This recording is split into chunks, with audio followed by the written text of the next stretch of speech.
morning, everybody, and welcome to another episode of Sunday Cup of Joe with me, Joe Knows, where we review this weekend's NCAA games and we're going to preview the upcoming Week 7 NFL games, football as well. Just want to give a quick shout out to the movie Dune. I'm a huge Dune nerd, a huge Dune freak, and I saw the movie last night with my family, with my wife and my son.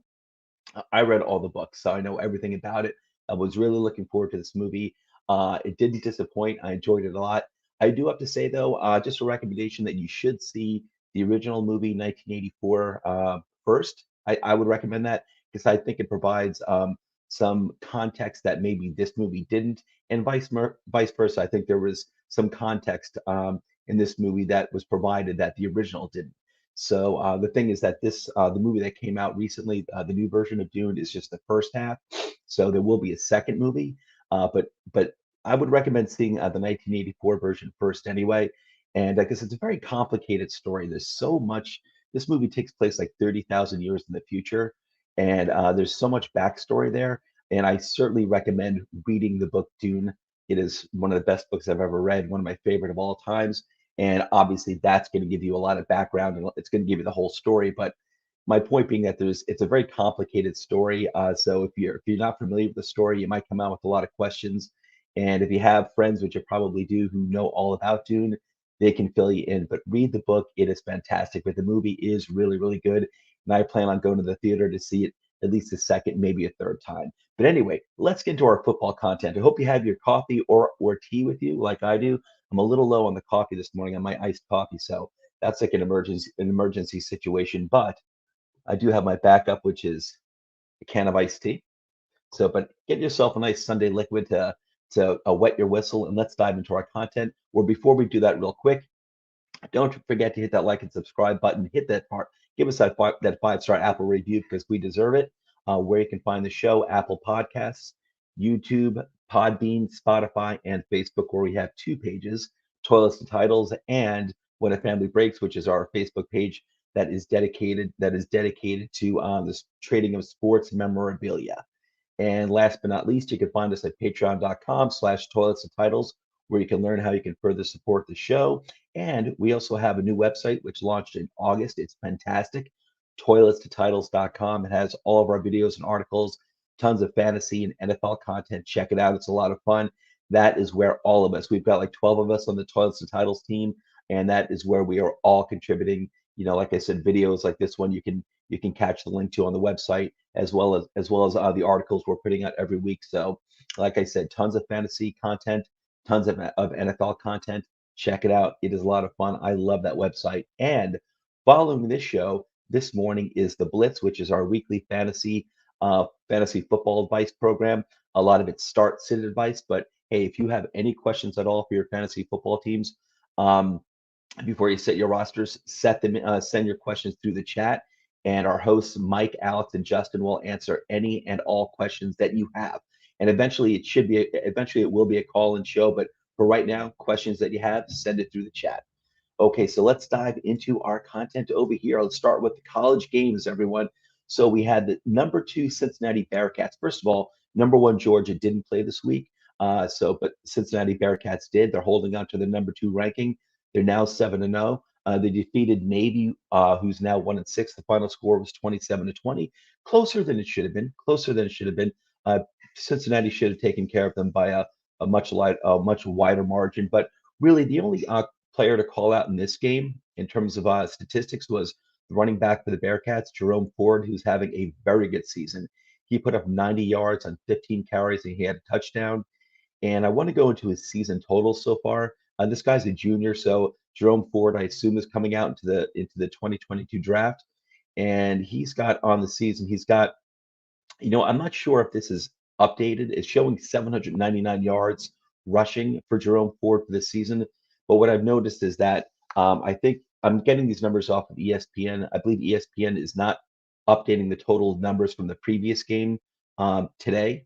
I think they probably do that by tomorrow, but they haven't done it yet, I believe. So I believe he's actually up to around 900 yards, almost 900 yards rushing on the ground. And he's got a total of at least 13 touchdowns. So, he's having, and I don't know if that includes yesterday's one touchdown, but he's got at least 13 touchdowns and at least 800 yards. I think it's actually more like 900 yards. But Jerome Ford is having a monster season for Cincinnati. He should be coming out into the draft this year, and he will be one of the top running backs taken off the board, definitely. So anyway, Cincinnati holds on to the number 2 ranking. I doubt number 3 Oklahoma who won, and we're going to get into that game in a second. I doubt they're going to move up against Cincinnati. There's really no reason to, but Cincinnati should be holding on to the number 2 ranking. And again, they defeated Navy 27-20. Let's move on to the next game. Oklahoma 8-0, and so they're undefeated as well. And they held on against, I shouldn't say held on, they defeated Kansas pretty handily, 35-23. And let's get into the box score in that game because, again, the big story here with Oklahoma is Spencer Rattler, who was one of the top ranked quarterbacks coming into this year in college football, was sat like 2 weeks ago. And Rattler was, expected to go, enter the draft in 2022 and possibly be the top quarterback off the draft, off the board. No longer, because he was sat by their head coach about 2 weeks ago, and his place was taken by freshman Caleb Williams, who's been putting up a great performance. Williams did not have a monster game yesterday passing. He did have 2 touchdowns, 1 interception, and he put up 178 yards, which is nothing big really. But he also has Williams also put up 70 yards on the ground. So Caleb Williams for Oklahoma yesterday had 2 touchdowns in the air and 1 touchdown rushing. So again, he put up 70 yards rushing, and he put up 178 yards in the air. So not a monster game, but I'll tell you, this guy can definitely move the chains with his leg. He is athletic. He is a runner. So that is good to see. But Caleb Williams is a freshman.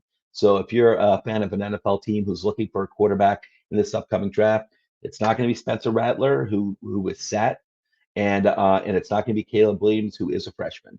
So, but Oklahoma did take care of business. And let me look into the box score over here.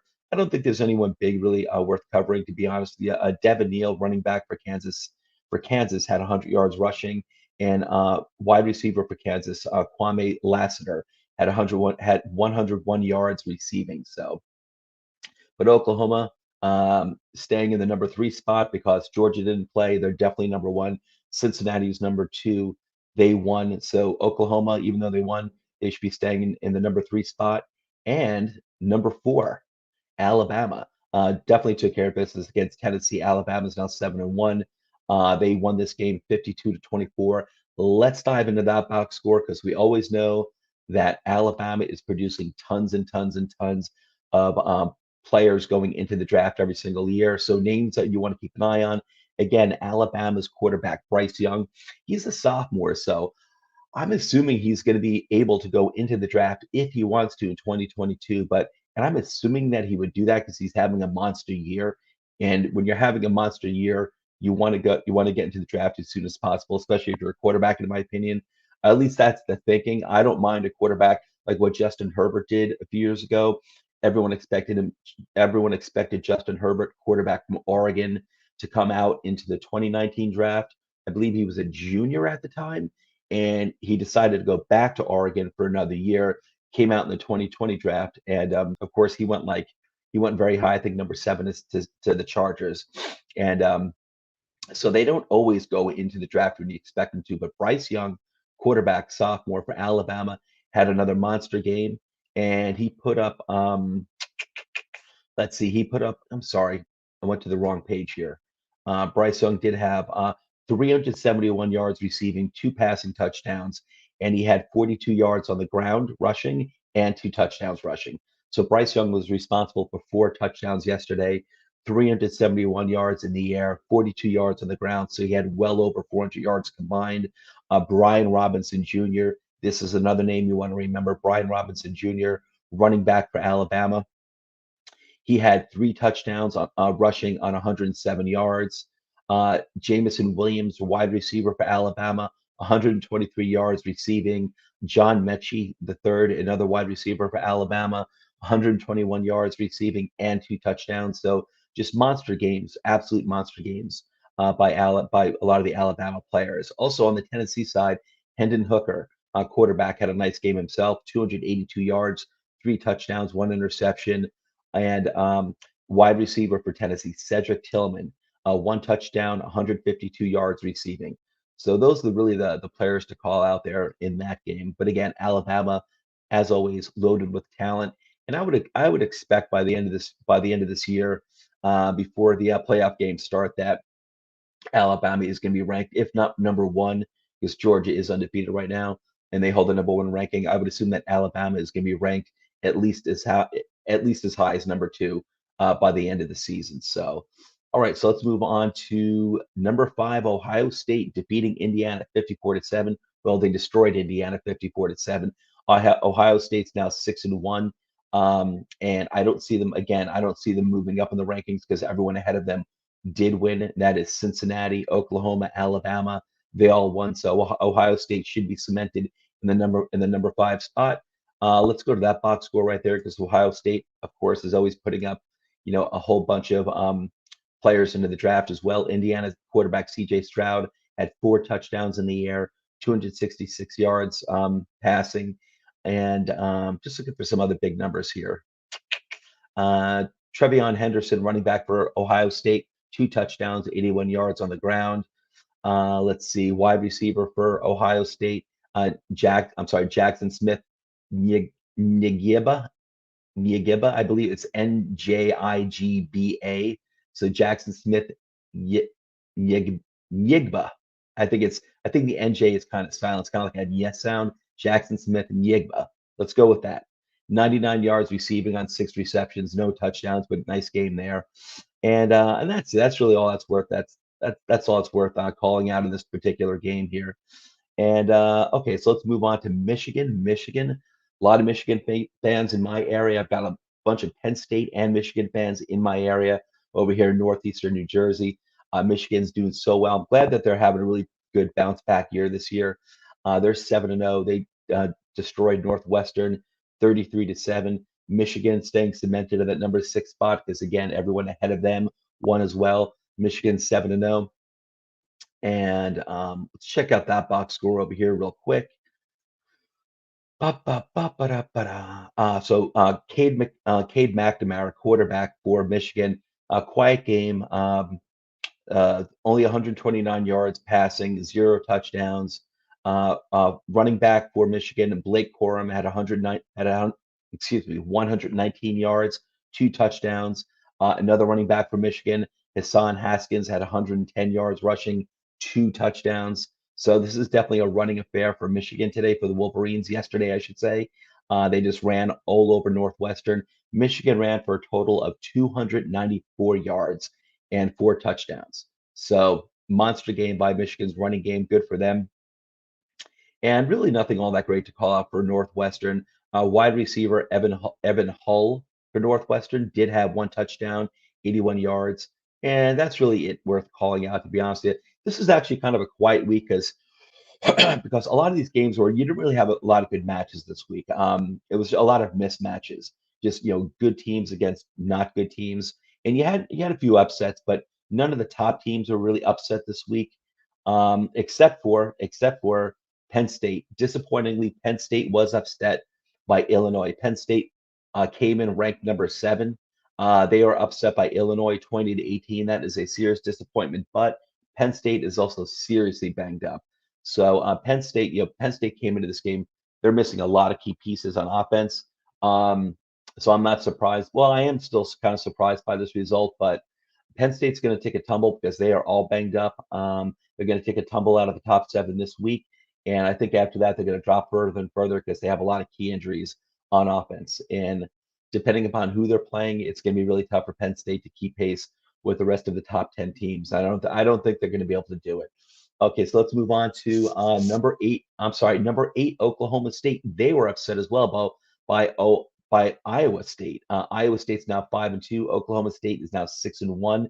Oklahoma State had just cracked the top 10 rankings this week, and they'd been on a roll. Obviously, they were 6-0 leading up to this game, but they're now 6-1. Oklahoma State lost 24-21 against unranked Iowa State. You can't have that.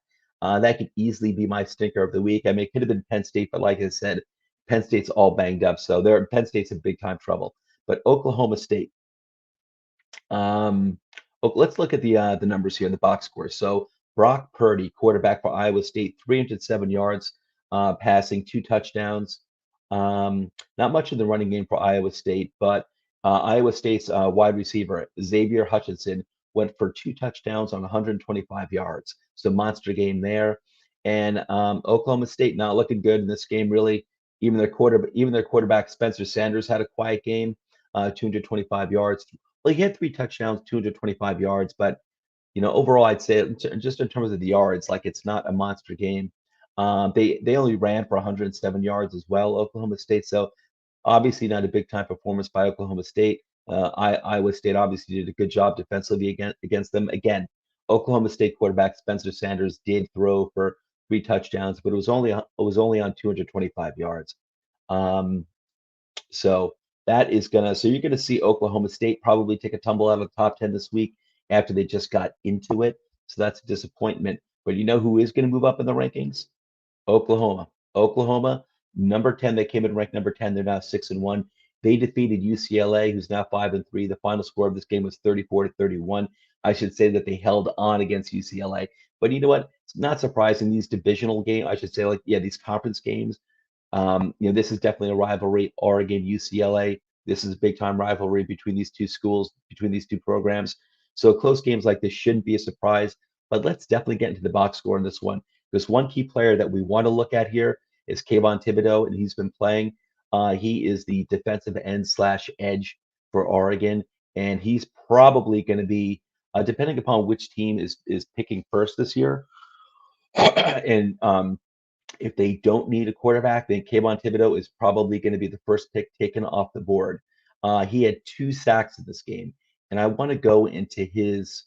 Kayvon Thibodeau missed most of September, so his numbers aren't as imposing as they should seem, as you would expect. The reason being is that he missed a bunch of games in September. So far in 4 games this year, Thibodeau has a total of 4 sacks. That includes the 2 from yesterday. So he's putting up those sack numbers, and he's also getting a lot of tackles as well. He had 8 solo tackles yesterday and one assisted tackle, so for a total of nine tackles altogether. So he had a monster game yesterday, Kayvon Thibodeau, and someone like myself, a Giants fan his team needs a whole bunch of pieces, including defensive end slash edge. We're looking at Kayvon Thibodeau, and we need to see those numbers get nice and big and juicy because we may need him. Honestly, I don't think he's going to be there by the time my Giants pick. I think he's going to be top 3 off the board. I don't think it's a good quarterback class. I really don't. That's in 2022. So I think Kayvon Thibodeau should be the number 1 pick. But like I said, if a team needs a quarterback and if there's one that they like, they're going to take him. But Kayvon Thibodeau, I think, is the most talented player coming into this draft. And so I really wanted to key in on his performance yesterday.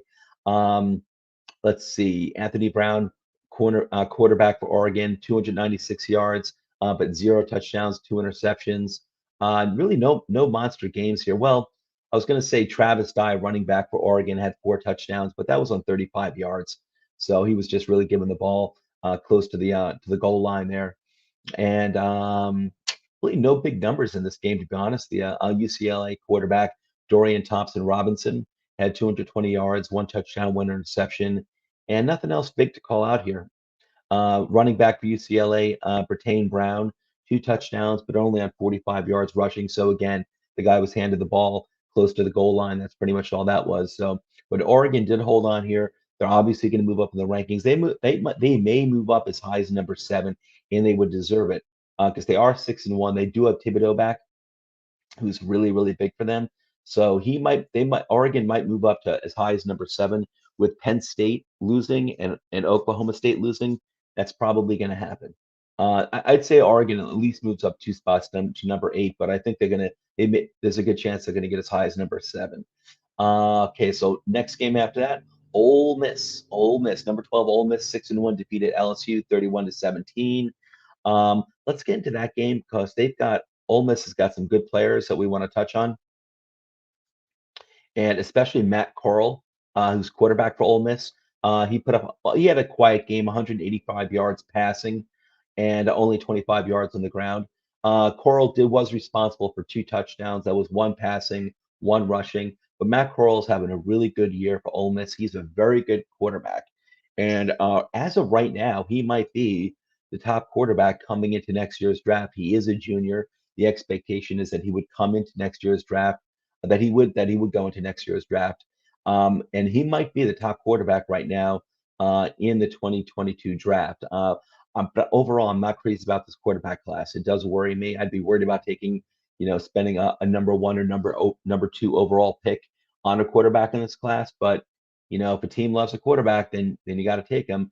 I do want to call out Dontario Drummond, who's a wide receiver for Ole Miss. He's one of the best in the nation. He had another 93 yards this game. I believe he's a senior. He is a senior, so he's definitely entering the draft. And so far this season, he had another monster game. He didn't have any touchdowns, but he did put up 93 yards receiving. So Dontario Drummond, you want to remember that name. Two names you want to remember from Ole Miss: Matt Corral, quarterback, and Dontario Drummond, wide receiver for Ole Miss. And also, well, Snoop Connor is a running back for Ole Miss. He had 117 yards on the ground. Jerion Ely, running back for Ole Miss, also put up 97 yards. So Ole Miss ran all over LSU yesterday for 266 yards total on the ground. So they just ran all over them. And to be honest, nothing worth calling out from LSU. All the numbers were pedestrian. LSU is they're not ranked. They're definitely not the LSU that we've been used to for a long time. Same thing with Clemson. Clemson's not ranked as well either. So let's move on to the next game. Notre Dame. Notre Dame, who's 13. They're 6-1. They defeated USC, who was unranked. USC is now 3-4. Final score was 31-16. I'm really not going to get into the. You know what? All right, let's go into the box score. I really didn't want to go into the box score for every single game. I don't think it's necessary. But Jack Cohen is a quarterback for Notre Dame, who's a pretty decent quarterback. He had a quiet game, 189 yards passing, one touchdown, one interception. So not the greatest game by him. USC's quarterback, Kedon Slovis, put up 299 yards passing, but 0 touchdowns, 1 interception. Running back Kyron Williams for Notre Dame, 138 yards, 2 touchdowns. Drake London, wide receiver for USC, 171 yards. So big game by him. And running back from USC, Keontae Ingram, 138 yards and 1 touchdown on the ground. Very, very impressive. So those are definitely players worth calling out there. And moving on, okay, had another upset here. Appalachian State, 5-2 now. They upset number 14 Coastal Carolina, who's now 6-1. This entire season, Coastal had been going postal on all of their competition, but all of their competition has been programs, colleges like Appalachian State, lower tier competition, and I'm rooting for Coastal. They're a really good small time program, but I did not like that this far into the NCAA season that Coastal was holding strong at number 14, the ranking of number 14. I did not think it was deserved at all. Not when you're playing, programs like Appalachian State and UMass and destroying those teams. Well, they didn't destroy Appalachian. They got upset. They got upset by Appalachian 30-27 yesterday.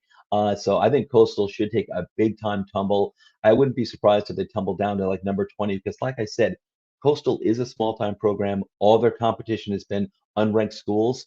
And I don't think it's right that they're being ranked, in the teens, in the mid-teens, in all the rankings when your competition is, really not much at all. But they got upset by Appalachian State here. Coastal Carolina did. So I think they're going to take a drop down to maybe like as far as 19. I don't think they'll leave the team. I don't think they'll leave the teens. I think they're going to drop down to maybe 18 or 19. But I wouldn't be shocked if they drop down to number 20 because their competition obviously has been lower tier this year. So and then you lose to a lower tier program in Appalachian State. They should drop to at least 18, maybe as far as 20. Um, okay, number 16 Wake Forest is now 7-0. They defeated Army, who's 4-3, 70-56. So this was a hell of a game here, a shootout. Let's go into that. Those crazy inflated numbers in this game over here. Okay, so Wake Forest quarterback Sam Hartman, 458 yards on 23 for 29 passing, 5 passing touchdowns. Hartman also added a touchdown on the ground on 22 yards rushing. So Sam Hartman for Wake Forest yesterday, quarterback, was responsible for 6 touchdowns yesterday. But this was against Army. But in Army's defense, they put up 56 points as well. So um, QB for Army, Jabri Laws, 3 touchdowns on 140 yards. Wide receiver for Army, Tyler put up 1 touchdown, 104 yards. Wake Forest running back Christian Beal Smith, 1 touchdown, 71 yards. Wide receivers for Wake Forest and Jakari Roberson. Jakari Roberson put up 3 touchdowns, 157 yards. A.T. Perry put up 1 touchdown, 156. I'm sorry, 146 yards. And Keshawn Williams, another wide receiver for Wake Forest, put up 1 touchdown, 93 yards. So this was very much an aerial show yesterday for both teams, but it's well really for Wake Forest, really for Wake Forest. Army's running backs ran for 416 yards. The Army's rushing attack put up 416 yards and 5 touchdowns on Wake Forest yesterday. That does not bode well for Wake Forest's rushing defense. That is horrible. That is horrible. So Army only put up 179 yards in the air, but Army did put up 416 yards rushing and 5 touchdowns. That is amazing. So what a crazy game. So Wake Forest has made their way. They did come in ranked number 16. I assume they're going to go up a little bit, but obviously always be wary of Wake Forest. That is, not the best program. I think Wake Forest versus Coastal would be a really cool matchup to see, but you're not going to see it. But I think that would have been a good matchup to see. Okay, so number 17, Texas A&M, 6-2. Texas A&M is now shooting up the rankings, and they're definitely turning out to be one of the better programs this year. I think early at some point this year they were not ranked, and within the past 2 weeks they've shot up to 17, and they just destroyed South Carolina, the Gamecocks, who are now 4-4. The final score was 44-14. We want to go into that box score because Texas A&M has talent. We want to go into this box score over here. So Texas A&M quarterback Zach Calzada only put up 187 yards passing, 2 touchdowns, 1 interception. The story here for Texas A&M was their running game. Devon Akane put up 154 yards, 1 touchdown. Isaiah Spiller, that's definitely another name you want to remember. Isaiah Spiller, running back for Texas A&M, 102 yards and 1 touchdown. Texas A&M put up 290 yards on the ground total. Big time, big time. South Carolina didn't get much. South Carolina put up 114 yards in the air and 71 yards receiving, so nothing to call out there. But Texas A&M, really, the running game put up 290 yards, and just a big game by Texas A&M rushing game. So, but Texas A&M is moving up the rankings. I would assume they're going to crack the top 15 this upcoming week. They came in ranked 17, but I would assume they're gonna crack the top 15 and deservedly so. Okay, let's move on to the University of Miami. The University of Miami Dolphins. Okay, really the University of Miami Hurricanes 3-4 upset. I put defeated, but really the upset number 18 North Carolina State, who's 5-2. The final score was 31-30. I think this was the game that went into 9 overtimes. I think this game went into 9 over. Oh, maybe I'm wrong about that. There was a game that went into 9 overtimes this week, and was it this game? Was it this game? Maybe I'm wrong, but there was a game that went into 9 overtimes this week. That's crazy. I think it might have been the Penn State game. It might have been the Penn State upset by Iowa State, but that's what it was. That's what it was. But University of Miami defeated. They upset number 18 North Carolina State. Not surprised. I'm not a big North Carolina State fan. I want to go into that box score because let's see, where is that? All right. No, I was thinking of someone else, but all right. Quarterback Tyler Van Dyke for Miami, 325 yards passing, 4 touchdowns. Wide receiver Charleston Rambo for Miami, 127 yards receiving, 2 touchdowns, and that's really it. North Carolina's quarterback Devin Leary put up 310 yards, 310 yards and 2 touchdowns. So a pretty good game by him. But University of Miami pulls up the upset. Miami is having a bad season so far this year. I think they entered the season ranked, I think 10, which I thought was crazy, crazy high for Miami. But they're now unranked, but they just took care of North Carolina State. North Carolina State, I think, is going to take a big tumble. They're 18. They might drop down to as low as 22. I'm really not that impressed with North Carolina State anyway. Anyway, let's move on to the next game. Southern Methodist University, 7-0 now. They defeated Tulane 55-26. They destroyed Tulane. Tulane is now 1-6. Southern Methodist is moving up the charts now. They're creeping up the charts. Creeping up the charts. I think they entered the top 25, I think, 2 weeks ago, and they just destroyed Tulane.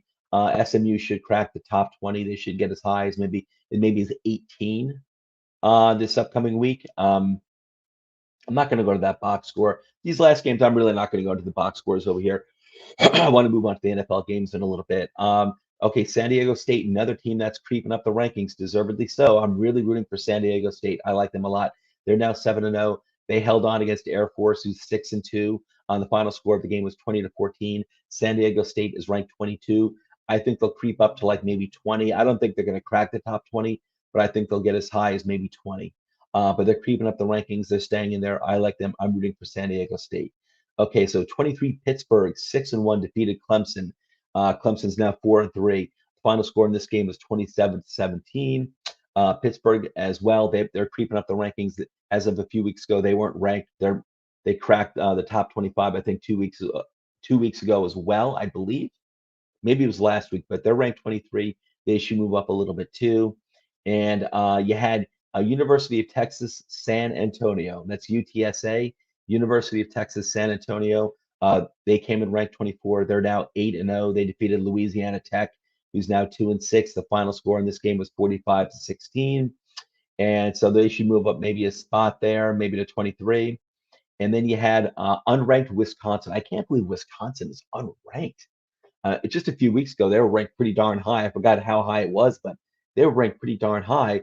And I think they had two big losses in a row. They tumbled out of the top 25, but they upset number 25 Purdue, who's now 4-3.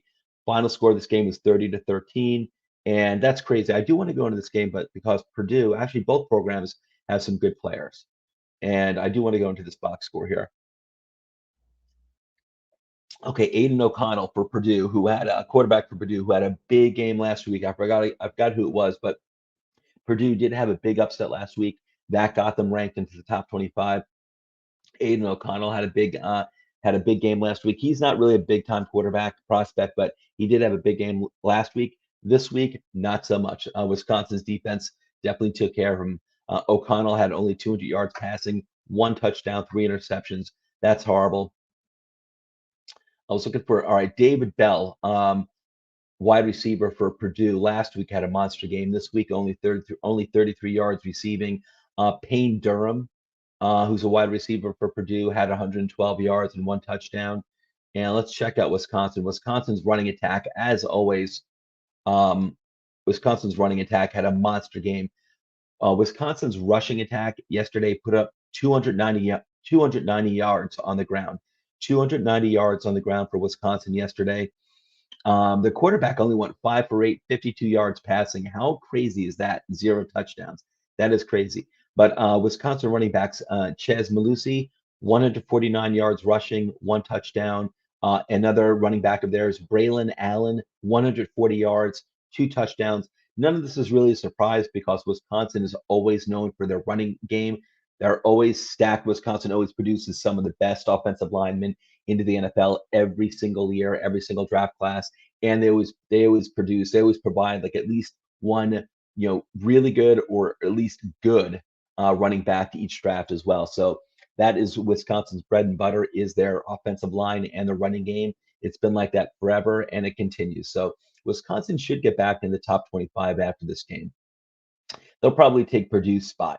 And that's it for the college games, guys. That's it for the week 8 college games. They are pretty much done. I think they might have a game or two today, but week 8 for the NCAA is pretty much in the books. Now we're moving on to the week 7 games for the NFL, and we're going to go to Joe's Nose Picks, baby. I got to do a share screen. Share screen. Boom, boom, share.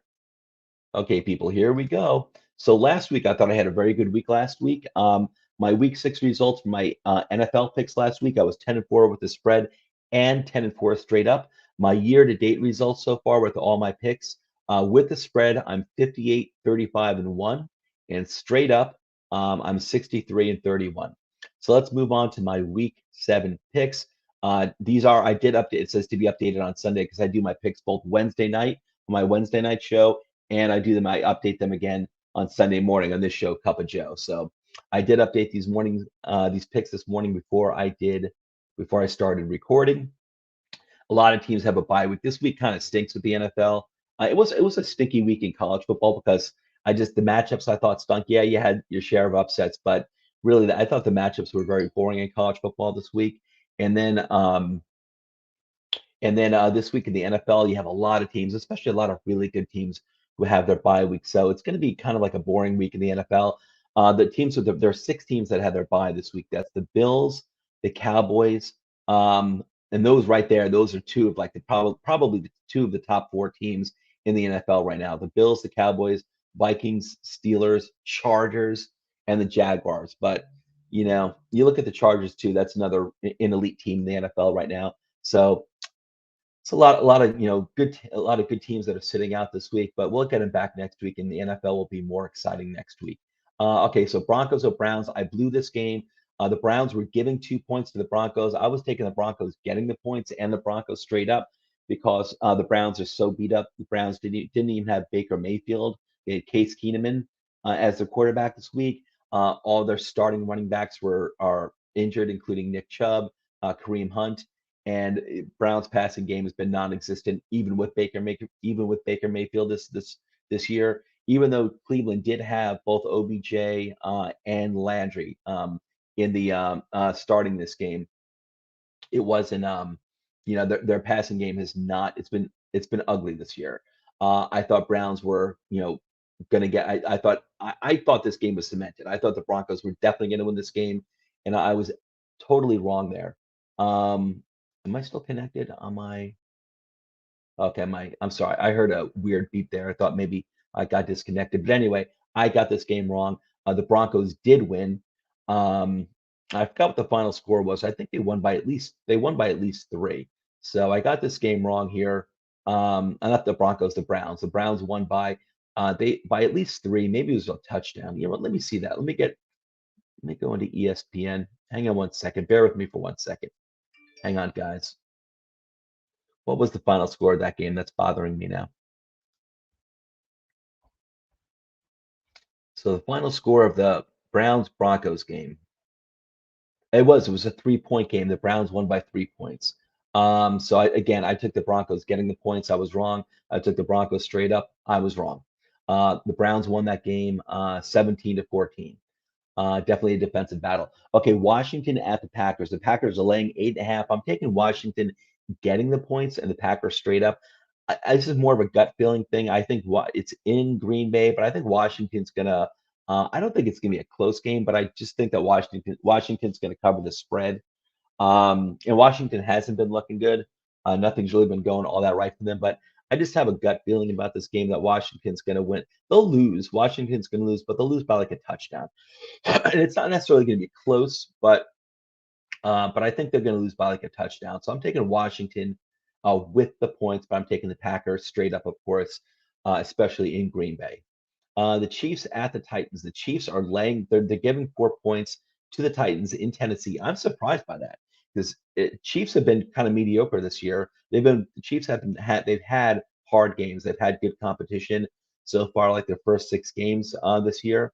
But the Chiefs have not been looking like the Chiefs. They're going into Tennessee, who's rolling. Tennessee just took care of Buffalo last week in one of the best games played so far this year. For Tennessee went into Buffalo and pulled that game out. It was a close game. I think it was like 33-31 or something like that. But this game's in Tennessee and the Chiefs are giving 4 points. I'm going to take the Titans getting the points, but I'm taking the Chiefs straight up because they are giving points. I'm going to take the Chiefs straight up to win this game. I do think the Chiefs are pulling this out. I'm sticking with the Chiefs right now because I believe in Mahomes. I believe in Andy Reid. And I just believe that the Chiefs are going to go on a roll soon. And I've been saying that for the past few weeks, and I've been wrong. They won a game, lost a game, won a game, lost a game. I do think the Chiefs are going to start going on a roll, and I've said this for the past 2 weeks, and I've pretty much been wrong. But I think the Chiefs are going to go and win, but I don't think they're going to win by more than 4 points. I'll take Tennessee getting the points at home, but I'll take the Chiefs straight up. Falcons at the Dolphins. Falcons are laying 2 points. I'm going to take the Dolphins getting the points and the Dolphins straight up. The Dolphins have not looked good, but Tua is playing quarterback. And not that he's been great, but their offense does look a lot better with him at the helm that rather than Jacoby Brissett. So, and I feel like the Dolphins are due for another win. The Falcons are, for a team that's really not talented and that's really just relying on their quarterback and Cordarrelle Patterson and their rookie tight end. And now they get their number one wide receiver back this week, I believe. The Falcons they're in pretty good shape. And hey, listen, they're staying competitive. But I feel like Miami they're due for a win here. They're due for a win here. And so I'm going to take Dolphins getting the points and the Dolphins straight up. Jets at the Patriots. The Patriots are giving 7 points. I'm taking the Patriots giving the points and the Patriots straight up. Again, this is Zach Wilson, quarterback for the Jets. He's a rookie.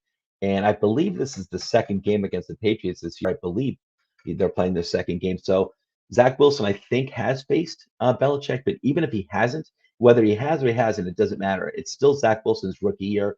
Bill Belichick destroys. He tends to destroy rookie quarterbacks. And so 7 points is a lot. And I don't think the Patriots are a great team, but they're better than the Jets.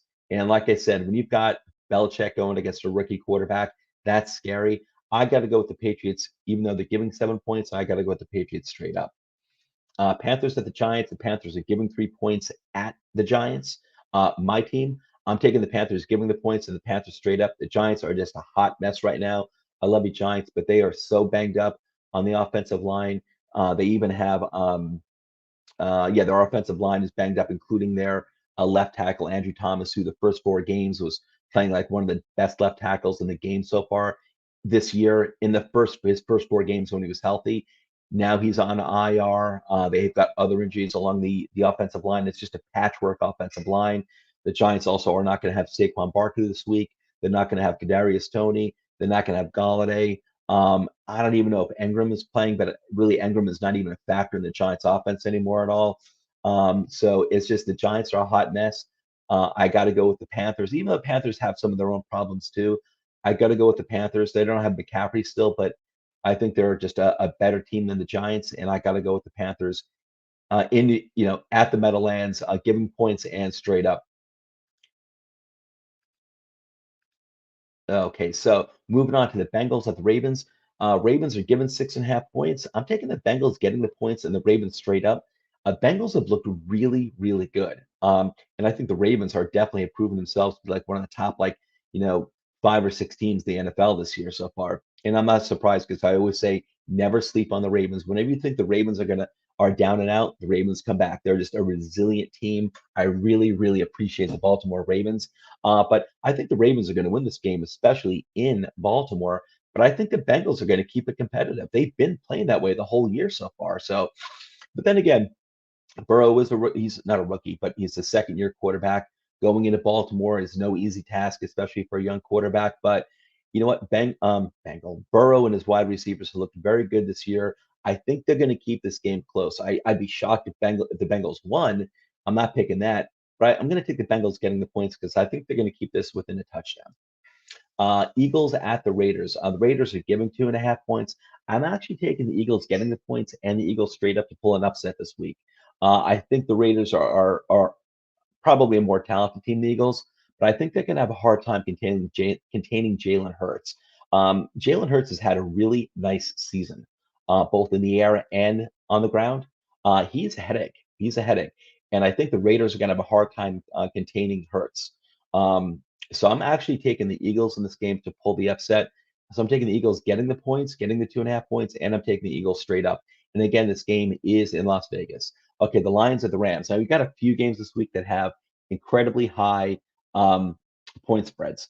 And this is the first one. Lions at the Rams. The Rams are giving 16.5 points. I'm taking the Rams giving the points and the Rams straight up in this one. The Lions have been fighting hard this year. Dan Campbell's really done a good job of keeping them in games. and the Lions have been playing very, very hard. But I'm going to go with the Rams, even though that point spread scares the crap out of me. It scares the crap out of me, but I'm going to go with the Rams, given that I believe they're going to win by more than 16.5 points. And obviously, I think the Rams are going to win straight up. Texans at the Cardinals. This is an even bigger point spread, but this one doesn't scare me as much just because the Texans are just obviously they're so devoid of talent. Um, Cardinals are giving 18 points. I'm taking the Cardinals giving the points and the Cardinals straight up. And that's not a shock. Bears at the Buccaneers. This is the third and I think final point spread. That's really big. The Buccaneers are giving 11.5 points. I'm taking the Buccaneers giving the points and the Buccaneers straight up. So in each of those three games, with the really big point spreads, I'm going with the teams giving the points and including this one. And again, it's in Tampa Bay. The Buccaneers are giving 11.5 points. I'll tell you, the Bears have done a good job. Their defense has done a good job this year of keeping that team in games. Chicago, I believe, is 3-3, and it's really the defense that's kept them in games. Their offense has been putrid this year, and even with Justin Fields. But Justin Fields, like I said, I'm not even sure if he's. No, I think he's starting. I think Justin Fields has been named the starting quarterback the rest of the year, but he's a rookie quarterback. He's a rookie quarterback, and he's going against the defending Super Bowl champions. Yeah, I'll go with the Buccaneers giving 11.5 points, but man, I am a little worried about that because the Bears defense has done a very good job of keeping their team in games this year. Okay, Colts at 49ers. The 49ers are giving 4 points. I'm taking the Colts getting the points, and I'm taking the Colts winning straight up with an upset here. I think the 49ers are not looking good. I think the Colts are actually looking good. I think the Colts are. I think they're only 2-4. They're only 2-4, but they should have had that third win 2 weeks ago against, or was it last week against Baltimore? They blew it. Like I said, Baltimore is just a resilient team. You can never count them out in a season or any one game. So Baltimore did come back at the end to pull that stunning upset against the Colts. And but the Colts, I think, are looking better and better every single week. I think Carson Wentz is looking better and better every single week. I believe T.Y. Hilton, who was back last week, I think he's out this week for the Colts. And like I said, I think they really needed him. Even if he couldn't be T.Y. Hilton from a few years ago, they still needed him because he is still the best wide receiver on their team. But I think the Colts are looking better and better every single week, even without T.Y. Hilton. Uh, Carson Wentz is somewhat making it work with his, I think, pedestrian wide receiver core. He's got a very good weapon in Jonathan Taylor, his running back, who's both, really good on the ground and in the receiving game as well. And the Colts defense is really, really good. The 49ers offense is tough. It's a tough matchup for any defense. But I got a feeling about this game, just a gut feeling. So I'm going with the Colts getting the points and the Colts winning straight up in an upset here. Saints at the Seahawks. This is a tough one for me too, and I think this is the final game. Saints at the Seahawks. Saints are giving 4 points in Seattle. I'm taking Seattle getting the points. I'll take the Saints straight up. I so Listen. I know Seahawks don't have Russell Wilson and that Geno West is going to be their quarterback, but it's in Seattle. I'm not a big Saints believer. I'm not a big Saints believer.